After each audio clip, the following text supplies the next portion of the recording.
সীমান্ত এলাকায় দক্ষিণ কোরিয়ার ড্রোন উড়ানো নিয়ে কঠোর হুঁশিয়ারি দিয়েছে উত্তর কোরিয়ার প্রেসিডেন্ট কিম জং উনের প্রভাবশালী বোন কিম ইয় জং।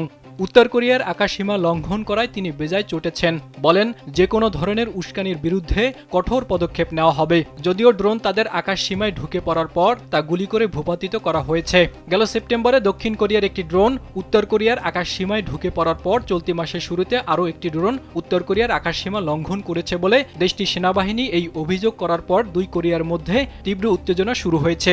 স্যান্ডেলিনা সো, রূপচর্চায় আভিজাত্য। তবে দক্ষিণ কোরিয়ার পক্ষ থেকে বলা হয়েছে তাদের সেনাবাহিনী এই ধরনের ড্রোন ব্যবহার করে না এবং কিভাবে ড্রোনটি উত্তর কোরিয়ার আকাশসীমা লঙ্ঘন করেছে তা খতিয়ে দেখা হবে। যদিও দক্ষিণ কোরিয়ার এমন বিবৃতিতে সন্তুষ্ট হতে পারেনি কিমের বোন। তিনি বলেন, ড্রোন উড়িয়ে নিরাপত্তা লঙ্ঘন করায় যদি কোনো বেসামরিক সংগঠন বা ব্যক্তি জড়িত থাকে তাহলে দক্ষিণ কোরিয়ার জাতীয় নিরাপত্তার দায়িত্বপ্রাপ্ত কর্তৃপক্ষ এর দায় এড়াতে পারে না।